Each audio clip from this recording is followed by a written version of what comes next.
painting fell first.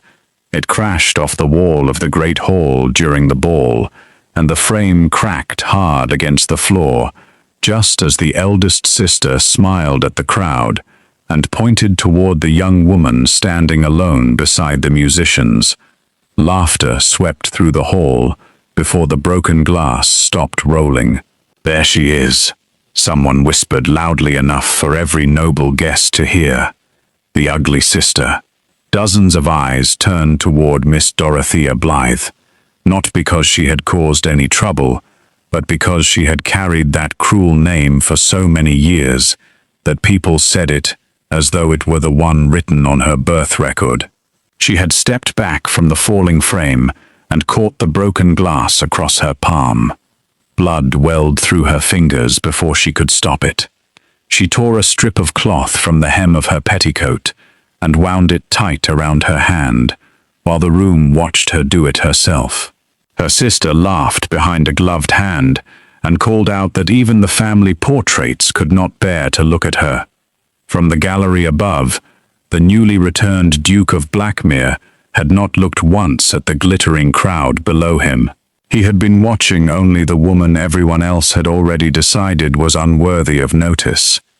When the laughter grew louder, the Duke came down the staircase without haste, crossed the crowded floor, and knelt in front of her before a single person understood what he meant to do. The music faded. Conversation stopped mid-sentence. Even the orchestra forgot the next note.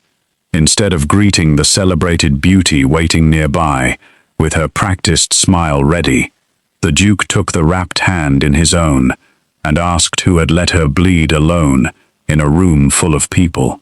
That one question changed the entire evening before a single dance had even begun. Now back to you.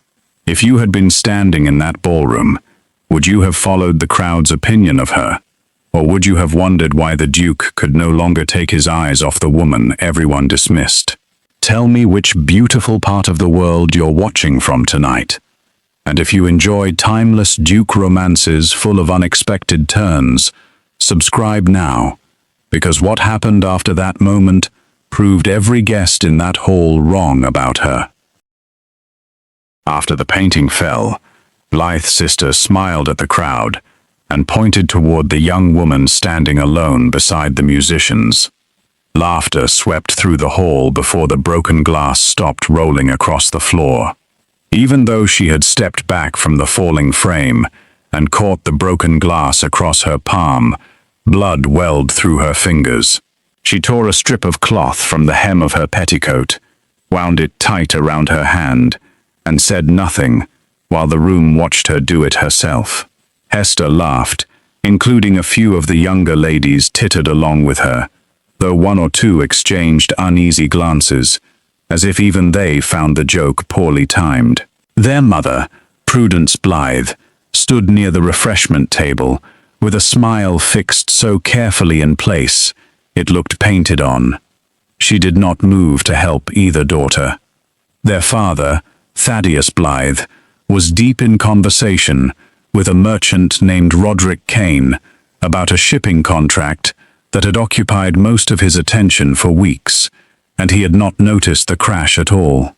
The Blythe family fortune had thinned considerably over the past 2 years, a fact known to almost no one outside the household, and Thaddeus had grown increasingly desperate to secure any arrangement that might restore it. From the gallery above, the newly returned Duke of Blackmir had not looked once at the glittering crowd below him.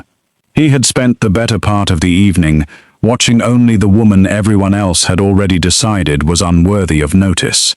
His name was Rowan Ashwick, though most of the county still spoke of him as though he were the boy who had left for the war 8 years earlier, rather than the man who had come back from it. He had inherited the dukedom the previous winter, when his elder brother's fever proved stronger than any physician's remedy. Since then, he had attended exactly 2 balls, spoken to almost no one, and given the gossiping matrons of 3 counties nothing to work with beyond his silence. His aide, a steady man named Corwin Halsey, had accompanied him tonight, standing near the far wall, with the quiet watchfulness of a man accustomed to reading rooms before his employer had to. When the laughter grew louder, Rowan came down the gallery staircase without haste. He crossed the crowded floor, while conversations died around him one by one, the way a fire dies when the wind changes direction. He knelt in front of Dorothea, before a single person in that hall understood what he meant to do. The orchestra forgot the next note entirely. Instead of greeting the celebrated beauty waiting nearby with her practiced smile already arranged, the Duke took the wrapped hand gently and asked who had let her bleed alone in a room full of people. Dorothea did not know how to answer a duke. She had spent 6 years learning how to disappear in rooms exactly like this one. How to stand near a wall until the evening ended and no one remembered she had been there at all.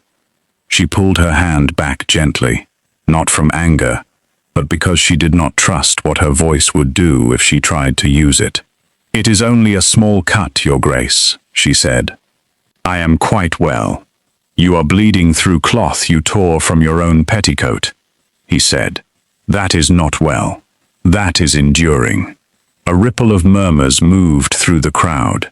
Hester's smile had not moved, but her eyes had gone sharp, calculating, the way they always did when something happened that she had not planned herself. She stepped forward, silk skirts sweeping the marble, and dropped into a graceful curtsy in front of the Duke. "Your Grace is too kind to trouble himself over my sister's clumsiness," she said. "Dorothea has always had a talent for finding accidents. Please, allow me to introduce myself properly. I am Hester Blythe, eldest daughter of Thaddeus Blythe." Rowan rose to his full height and looked at her, the way a man looks at a door he has no intention of opening. "I did not ask for an introduction," he said. "I asked who let your sister bleed." The words landed harder than any slap could have.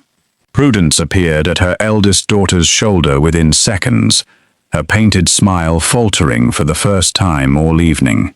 "Your Grace, forgive the confusion," Prudence said. "Dorothea is prone to nerves at these gatherings.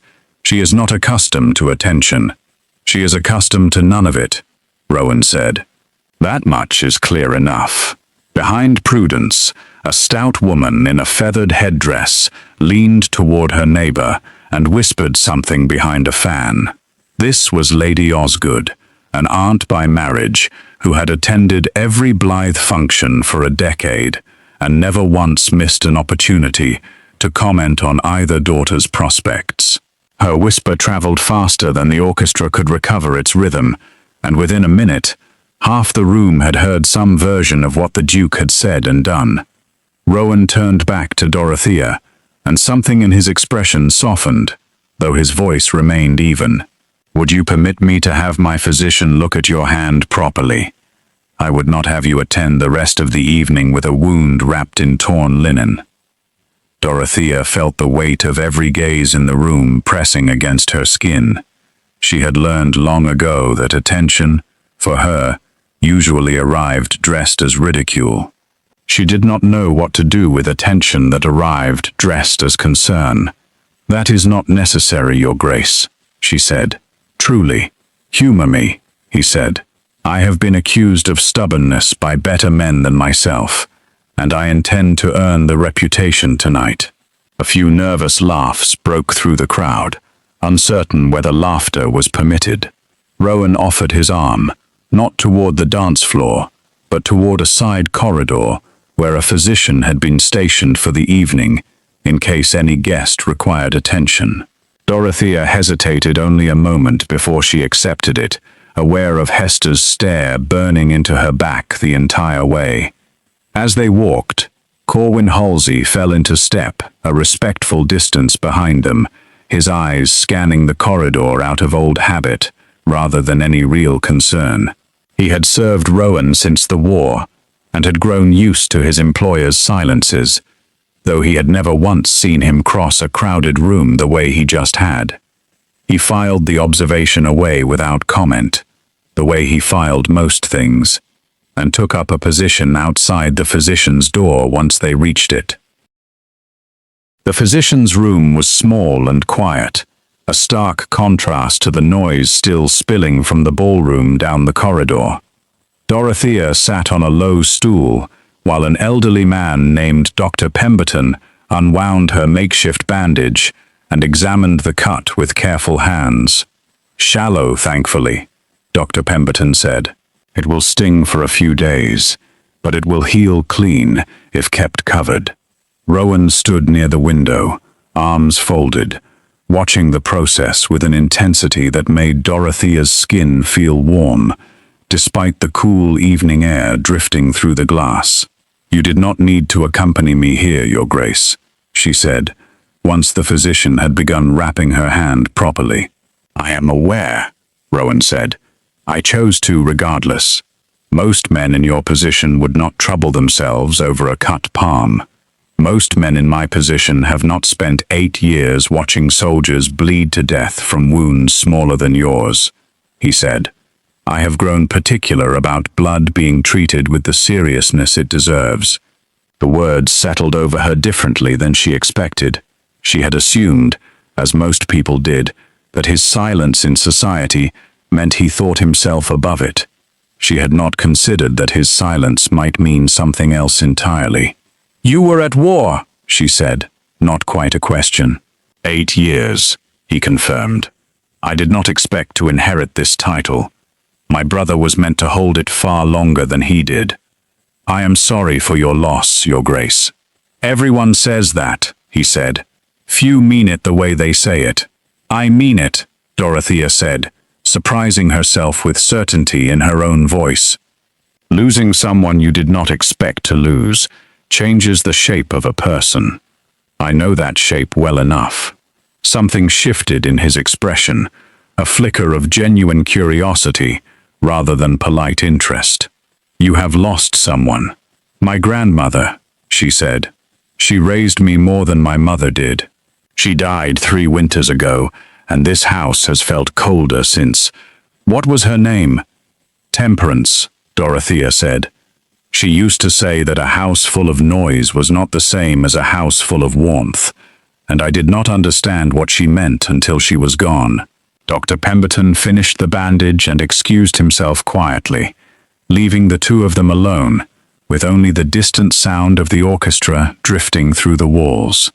Rowan did not seem inclined to fill the silence with idle conversation, and Dorothea found she did not mind it. Most people filled the silence around her with cruelty. He filled it with nothing at all, and somehow that felt like a kindness she had not been offered in years. "May I ask you something direct, Miss Blythe?" he said finally. "You may ask, Your Grace. I cannot promise a direct answer." A faint smile crossed his face, there and gone quickly. "Why does your family allow that name to follow you? The one your sister used tonight?" Dorothea's hands stilled in her lap. "Because it is easier for them than defending me," she said. "My sister is the beauty of the family. I am what people compare her against. It has always been this way, and I stopped fighting it long before you returned from the war, Your Grace." "That is not an answer to why they allow it," he said. "That is an answer to how you have survived it." She looked up at him then, truly looked, and found none of the pity she braced herself for in his eyes. Only something quieter, more attentive, the look of a man cataloguing a fact he intended to remember. "You ask difficult questions for a man who has spoken to almost no one at either ball you have attended since returning," she said. "I speak to no one because no one has interested me enough to bother," he said. "Tonight has proven the exception." Before she could respond, the corridor door opened and Hester appeared, her expression arranged into something bright and welcoming that did not reach her eyes. "Your Grace, the guests are asking after you," Hester said. "The Marchioness of Everley has been hoping for an introduction all evening. The Marchioness can hope a while longer," Rowan said, without looking away from Dorothea.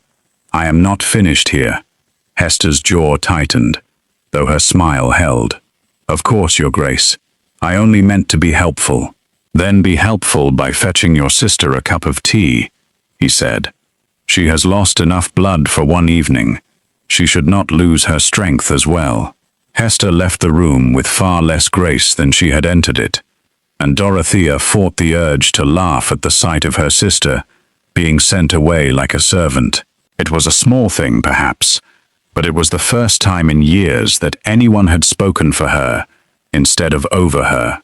You should not provoke my sister, Your Grace, Dorothea said. She does not forget slights easily. Neither do I, Rowan said. Consider that a warning to her, not a comfort to you. Outside the physician's room, Hester found her mother waiting near a potted fern, arms crossed tightly over her chest. He sent me for tea, Hester said, voice low and furious, as though I were a servant girl. Then fetch the tea, Prudence said, and smile while you do it. A duke's attention, wherever it lands tonight, can still be redirected by morning. We cannot afford to make an enemy of him over wounded pride. Hester's eyes narrowed. You would have me serve my own sister while he watches. I would have you remember what is at stake for this family, Prudence said quietly. Your father's contracts have not gone as he hoped. A match with the Duke of Blackmir, to either of you, would settle more than pride. Do not forget that while you sulk over a spilled cup of tea and a torn petticoat. Hester said nothing further, but the calculation in her expression sharpened considerably as she turned toward the kitchens. Back in the physician's room, Dr. Pemberton returned a final time to check the bandage, and Rowan finally stepped back to allow him room to work. When the wrapping was secured, he offered Dorothea a fresh pair of gloves he had procured from somewhere she did not ask about, soft and unmarked by blood or ruin. You should not have to explain a torn glove to anyone tonight, he said simply. They returned to the ballroom a short while later, Dorothea's hand properly bandaged beneath the fresh glove. The moment they crossed the threshold, the room's attention returned to them in full force, whispers rising like a tide that had only receded, never truly left. Rowan did not release her arm as they walked, and he did not seek out the Marchioness or any other guest of note. He remained beside Dorothea for the better part of an hour, speaking little, but present in a way that reshaped the entire evening's gossip before the musicians even reached the final dance. Lady Osgood, still perched near the refreshment table, leaned toward another matron and murmured that she had never, in 30 years of attending balls, seen a duke behave in such a fashion. The other woman agreed readily, already composing the letter she intended to send her sister in the morning, describing every detail. Hester watched from across the room, a cup of untouched tea sitting cold in her hand, her mind already turning toward what she would do about a sister who had, for the first time in either of their lives, become impossible to overlook. Beside her, Roderick Kane, the merchant her father had been courting for his shipping contract, watched the same scene with open curiosity, leaning toward Thaddeus to ask quietly who the gentleman was who seemed so determined to keep Miss Dorothea Blythe at his side. Thaddeus, finally pulled from his conversation by the sight of a duke attending so pointedly to his younger daughter, said nothing for a long moment. Then he smiled slowly, the calculating smile of a man who had just realized his family's fortunes might be saved by the daughter he had spent years overlooking entirely. 3 days after the ball, an invitation arrived at the Blythe household bearing the seal of Blackmir. Prudence intercepted it before either daughter saw the wax stamp, and by the time she called both girls into the drawing room, her expression had rearranged itself into something dangerously pleasant. The Duke has requested our presence at Blackmir for a private dinner, Prudence announced, holding the folded paper as though it might dissolve if handled too roughly. All of us, this Thursday. Hester's teacup paused halfway to her lips. All of us. she repeated slowly. Not merely Dorothea. The invitation names the entire family, Prudence said, though her eyes flicked toward Dorothea with something calculating beneath the surface. Your father believes it is wise to accept without delay. Thaddeus, seated near the window with a stack of unpaid correspondence he had been avoiding for a week, nodded without looking up from the papers spread across his desk. A duke's favor is not something a family in our position can afford to squander, he said. We accept, and we accept gladly. Send word back this afternoon. Dorothea said nothing, though her stomach turned over slowly, a strange mixture of hope and dread settling low in her chest. She had spent the days since the ball trying to convince herself that Rowan's attention had been nothing more than a passing kindness, the sort of gesture a decent man might offer any stranger, bleeding in a crowded room. She had told herself this so many times over the past 3 days that she had nearly believed it by morning, only to feel the certainty crumble each evening when sleep would not come and her thoughts returned, unbidden, to the sound of his voice, asking who had let her bleed alone. Hester set her teacup down with more force than necessary, the china rattling against its saucer. I will need a new gown, she said, chin lifted. If we are to dine with a duke, I intend to look the part befitting his attention, whether it lands on me or not. Of course, Prudence said smoothly. We shall see to it this very week. Madame Elbury can be persuaded to rush an order for the right price. Later that evening, alone in the corridor outside her sister's chamber, Dorothea overheard Hester speaking in low, sharp tones to their mother through the partially closed door. She stopped without meaning to, her hand resting against the cold wall, the candle in her other hand flickering with the draught from the hallway window. He humiliated me in front of the entire county, Hester was saying, her voice tight with old fury. Sending me for tea like a scullery maid, in front of the Marchioness of Everley, in front of everyone who matters. I will not sit through an entire dinner watching him fawn over her, while I am expected to smile and pour compliments like I am grateful for the privilege. You will do exactly that, Prudence said, her voice low and firm, the tone she reserved for moments she considered non-negotiable. Whatever wounded pride you carry from that ball matters less than what this family stands to gain.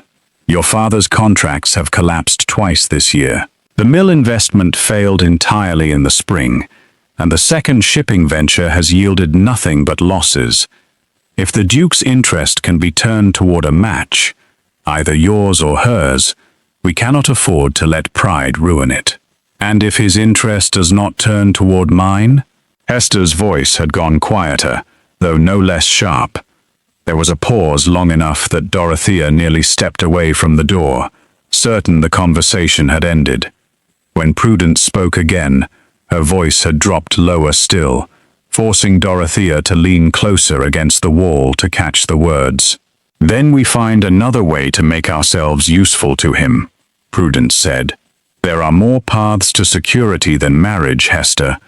Your father has debts that certain men would forgive for the right consideration. I have already written to Mr. Kane regarding an arrangement that would serve us regardless of what happens with the Duke. Dorothea did not wait to hear more. She retreated to her own room with her heart pounding, uncertain what exactly her mother intended, only certain that it did not bode well for anyone involved, least of all her sister, who seemed to have already been assigned a role in some plan she had not fully agreed to. The dinner at Blackmir arrived swiftly, the days between passing in a blur of dress fittings for Hester and quiet, private preparation for Dorothea, who owned no gown fine enough for a duke's table, and had spent an evening reworking an old one of her grandmother's with careful stitches, adding lace at the collar to hide the years of wear along the seams.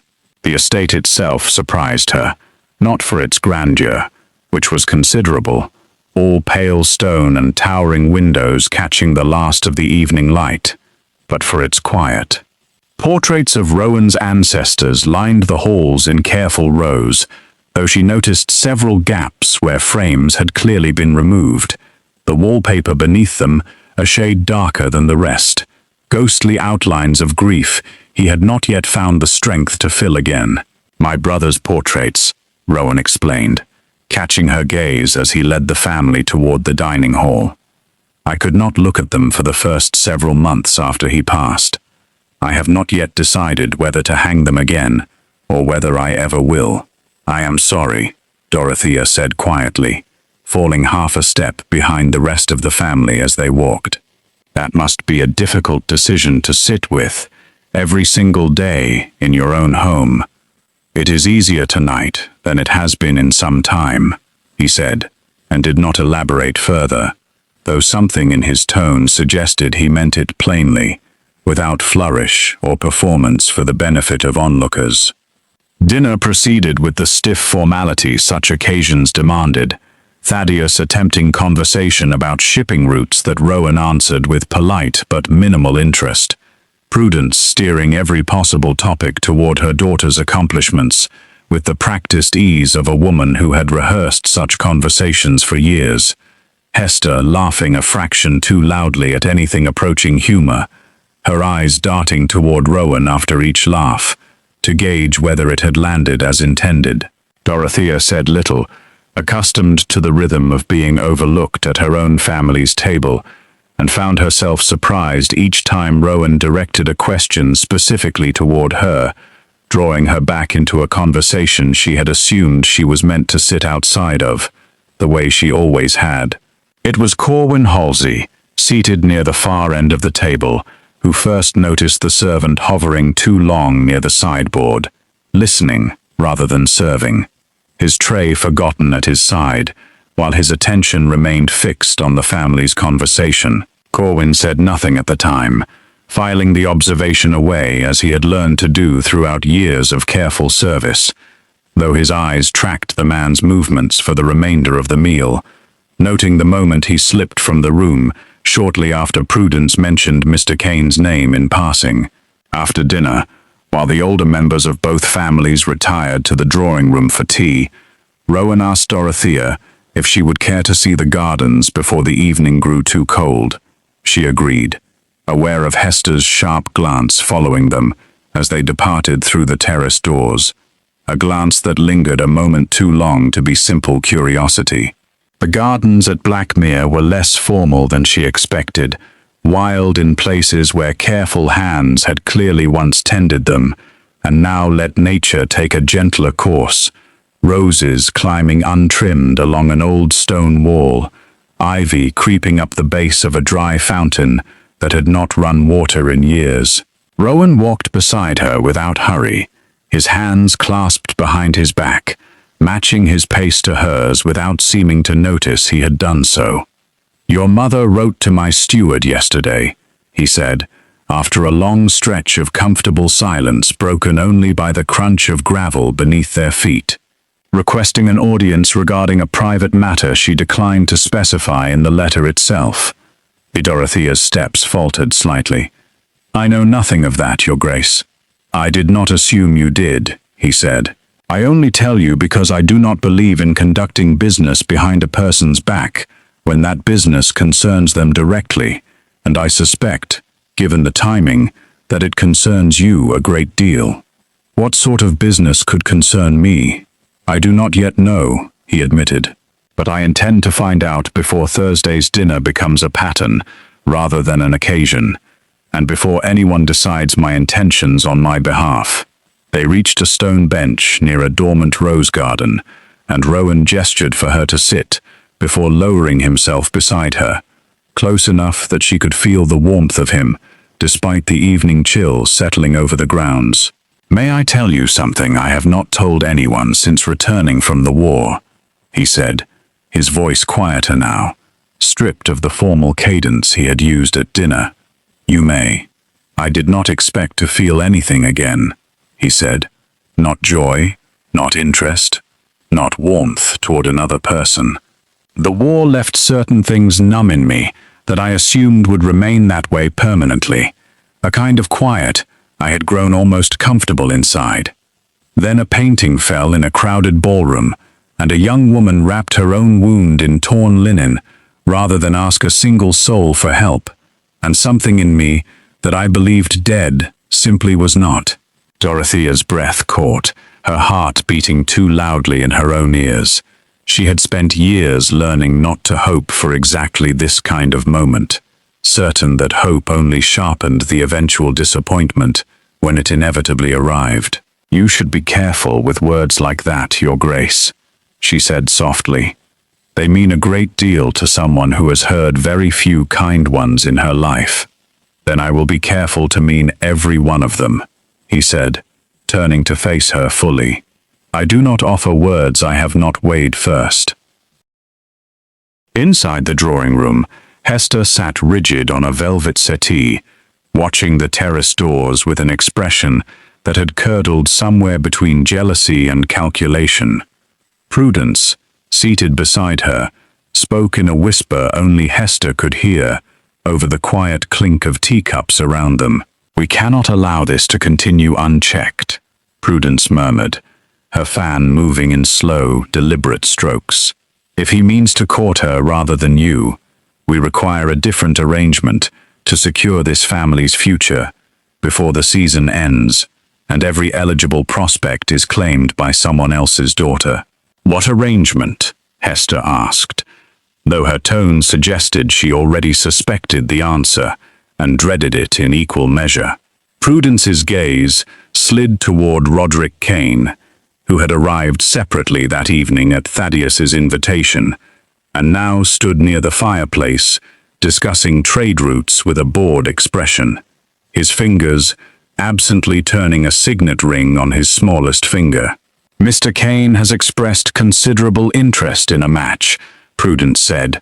"His fortune, while not titled, is substantial, built from 3 successful shipping ventures in as many years. Your father's debts would vanish entirely with such a union, and quickly." Hester's jaw tightened, her gloved hands twisting in her lap. "You would marry me to a merchant, while my sister marries a duke. I would see this family survive," Prudence said, her voice hardening. "Sentiment is a luxury we no longer possess, Hester. I did not raise you to be sentimental. I raised you to be practical, when practicality was required." Across the room, Thaddeus caught his wife's eye and gave the smallest nod, a silent agreement to a plan already set in motion without either daughter's full knowledge or consent. Neither noticed Corwin Halsey standing near the doorway, close enough to have overheard fragments of the conversation, his expression carefully blank as he filed away yet another detail to relay to his employer later that night, once the guests had departed and the house had gone quiet. When Rowan and Dorothea returned from the gardens, the mood in the drawing room had shifted into something Dorothea could not immediately name, a tension beneath the polite surface that made her skin prickle with unease the moment she crossed the threshold. Hester rose the moment they entered, her smile stretched thin across features that had gone pale beneath her careful application of powder. "Your Grace," she said, "I do hope my sister has not bored you with talk of gardens all evening.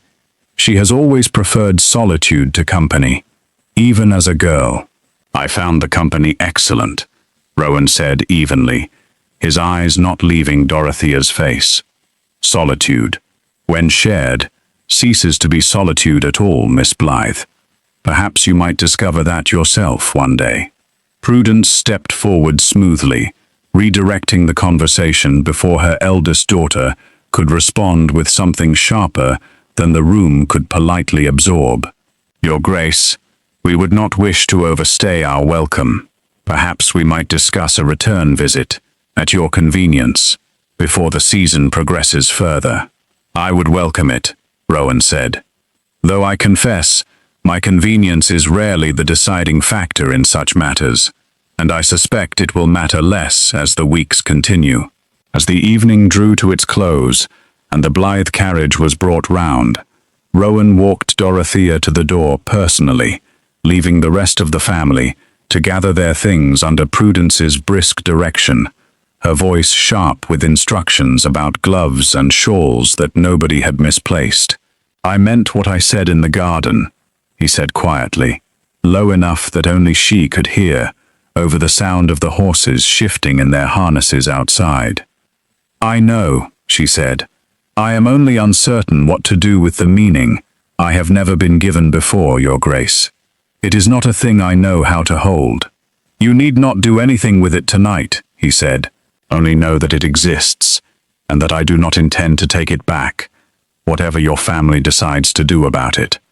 The carriage ride home passed in near total silence, broken only by Hester's occasional sharp exhale and Prudence's pointed glances toward her husband, who kept his eyes fixed on the passing darkness beyond the window, rather than meet either of theirs. Dorothea sat pressed against the glass, watching the countryside blur past in shades of grey and black, her bandaged hand resting in her lap, still faintly sore beneath the glove. That night, long after the household had gone to sleep and the last candle had been extinguished, Dorothea woke to the sound of raised voices from her parents' chamber down the hall. She crept close enough to catch fragments through the door, her mother's voice sharp with frustration, her father's low and defensive, both pitched just above a whisper in a house that carried sound too easily. "You promised Kane an answer within the fortnight," Prudence hissed. "If Dorothea's match with the Duke proceeds, and Hester remains unmarried, we lose Kane's goodwill entirely, and with it, any hope of settling your debts before the creditors grow impatient." "Then Hester marries Kane," Thaddeus said, exhaustion heavy in his voice, the voice of a man who had run out of better options weeks ago, and only now admitted it aloud. "It is not as though she has offered a better alternative herself. She will not accept it easily. She will accept what keeps this family from ruin," Thaddeus snapped, "as will Dorothea, if it comes to that.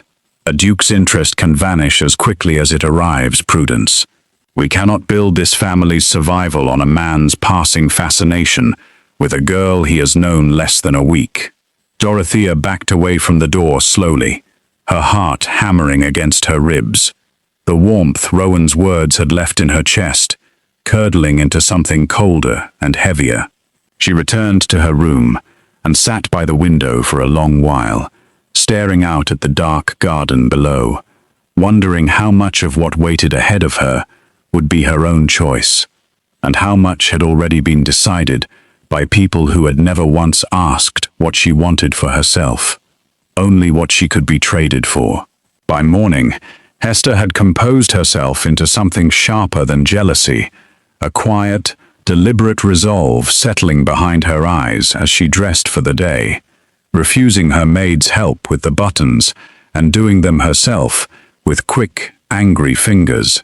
She had overheard enough of her parents' conversation the previous night to understand exactly what was expected of her and exactly what she intended to do about it before anyone forced her hand entirely. If her sister meant to rise above her, Hester decided, watching her own reflection in the mirror with cold clarity, then she would ensure the fall, when it came, was steep enough that no duke's affection could soften the landing, and she began, before breakfast had even been laid, to consider precisely how such a fall might be arranged.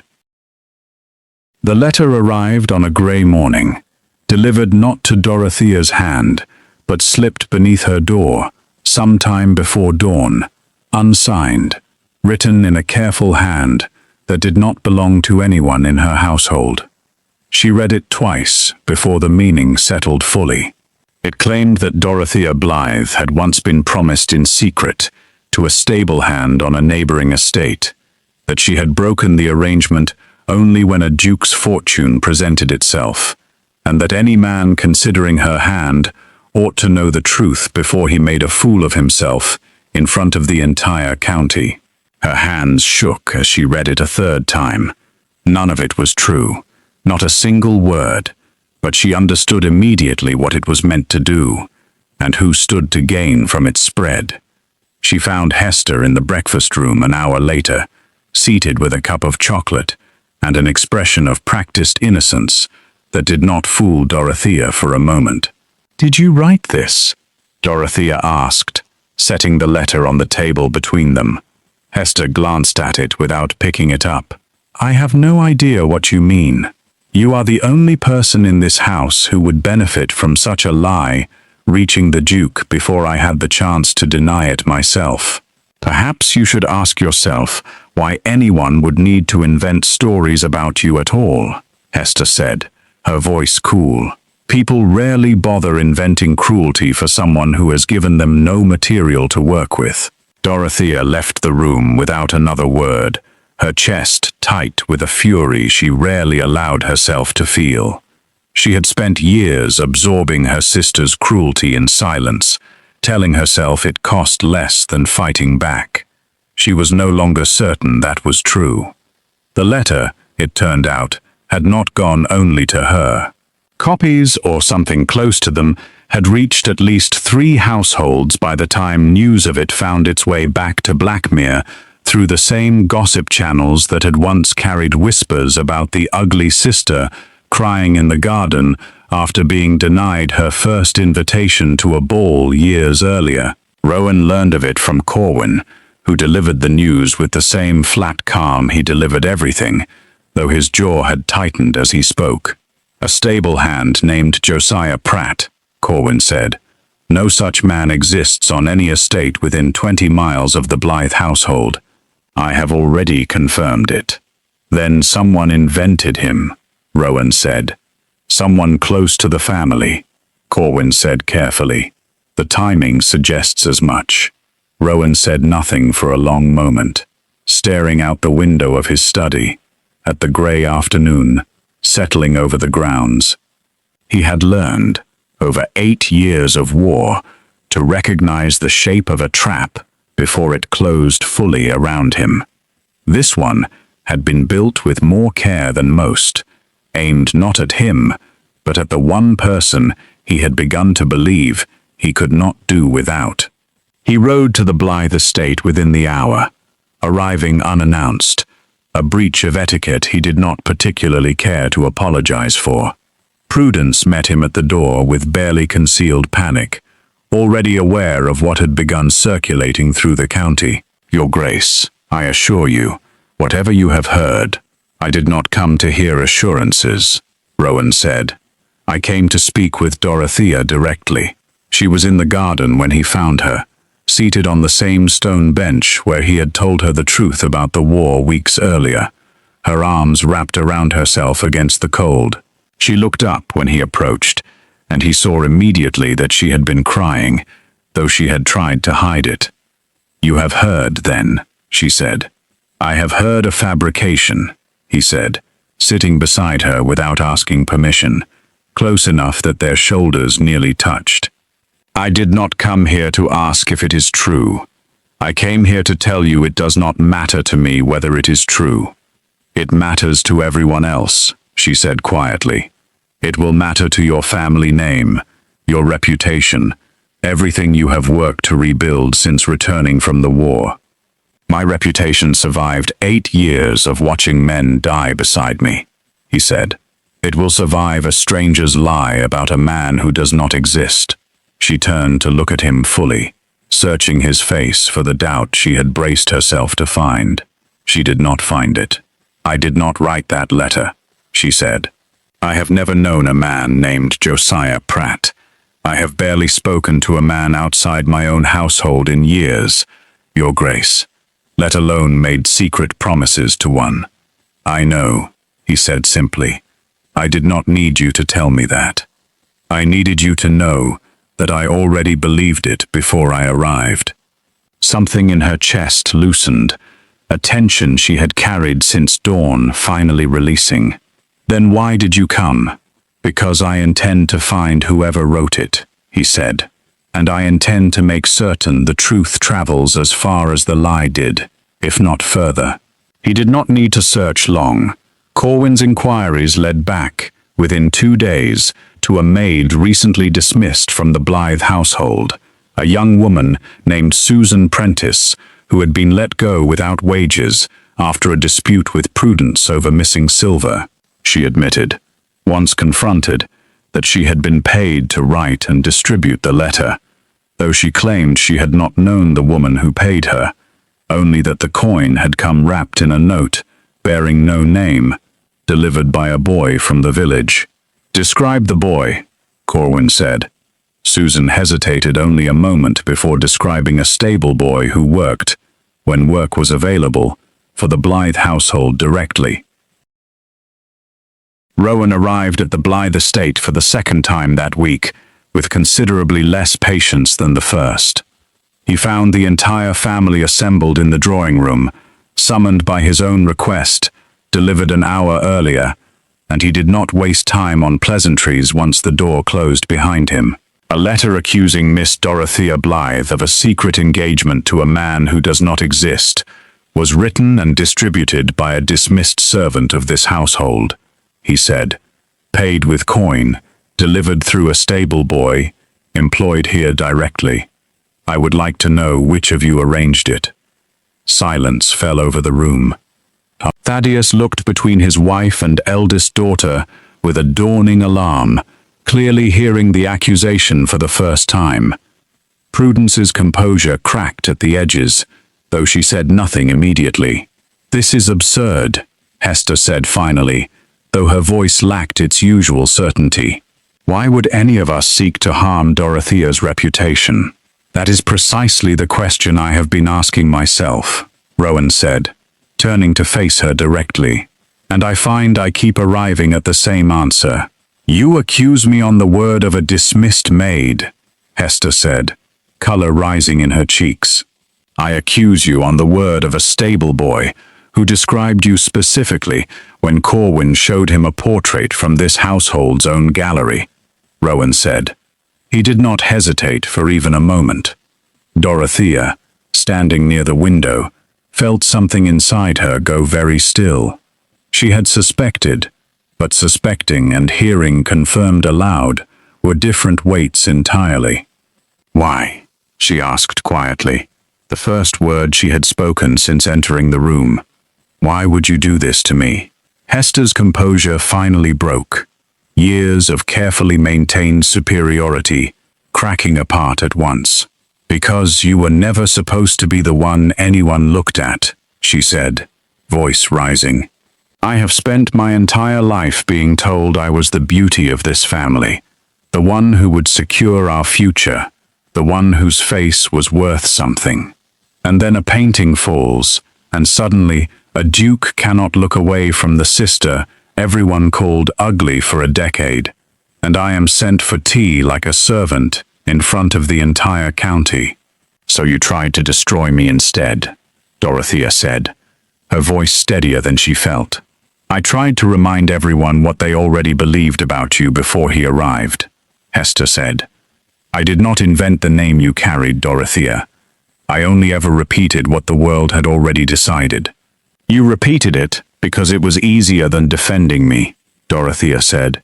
"You repeated it because my invisibility made your beauty shine brighter by comparison, and you were not willing to lose that, even when it cost me every scrap of confidence I had left."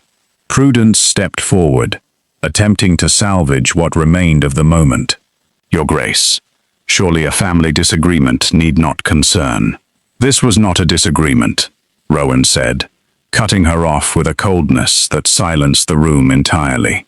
"This was a deliberate attempt to destroy a woman's reputation through fabricated cruelty, orchestrated by her own sister, and, I suspect, known to her mother before it ever left this house." Prudence did not deny it. Her silence answered the accusation more clearly than any words could have. Thaddeus, finally finding his voice, turned to his eldest daughter with an expression Dorothea had never seen on her father's face before, something close to genuine shock. "Hester, is this true?" Hester said nothing. Her chin lifted in defiance, even as her eyes filled with tears, she refused to let fall in front of a duke who had already decided, long before entering the room, precisely what he thought of her.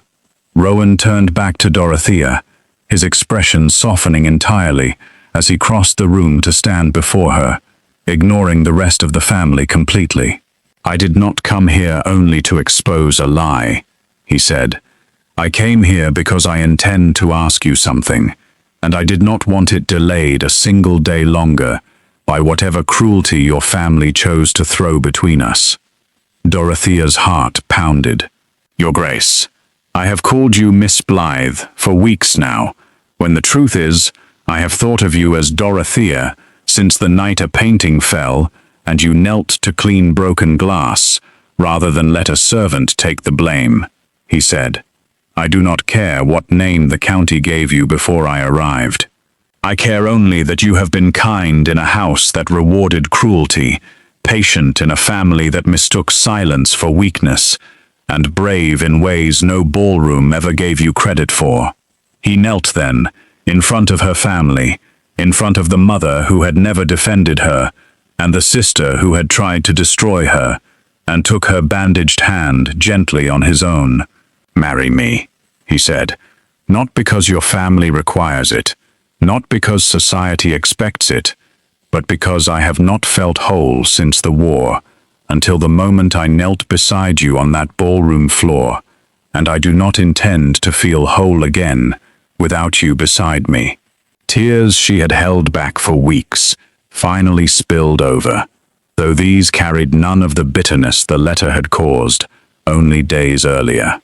"Yes," she said, her voice breaking on the single word. "Yes, I will marry you." Prudence's face had gone pale, calculation already shifting behind her eyes toward damage control. Hester turned and left the room without another word, unable to watch the moment unfold, her footsteps echoing sharp and quick down the corridor. The wedding took place 6 weeks later, smaller than county gossip demanded, but larger than Dorothea had ever imagined for herself, held in the gardens at Blackmir, among the same roses that had witnessed Rowan's first honest confession. Thaddeus walked her down the aisle alone, Prudence seated stiffly among the guests, Hester absent entirely, having departed for a distant relative's estate, rather than witness the marriage of the sister she had spent a lifetime diminishing. Dr. Pemberton attended, along with Corwin, who stood at Rowan's side throughout the ceremony, with the same quiet loyalty he had shown from the very first evening. Lady Osgood, seated near the front with her ever-present fan, wept openly through most of the vows, later claiming to anyone who would listen that she had known from the very first moment in that ballroom exactly how the story would end. As the sun set over Blackmir that evening, Rowan led his new wife through the same gardens where he had first told her the truth about himself, her hand no longer bandaged, no longer hidden, resting easily on his own. "They called you the ugly sister for years," he said quietly. "I have never once understood why. Perhaps you were simply the first person who looked closely enough to see past it," she said. "Perhaps," he agreed. "Or perhaps there was never anything to see past at all, only people too unkind to look properly. Now tell me honestly, would you have forgiven a sister who tried to destroy you the way Hester tried to destroy Dorothea? Or is some cruelty simply too costly to forgive, no matter how the story ends? Tell me which beautiful part of the world you watched this story from tonight, and what you believe truly changed the moment that painting fell." I read every comment myself, and I answer as many as I can. If this story moved you even slightly, subscribe now, because a duke who refuses to look away is a rare thing, and I have more stories like this one waiting for you.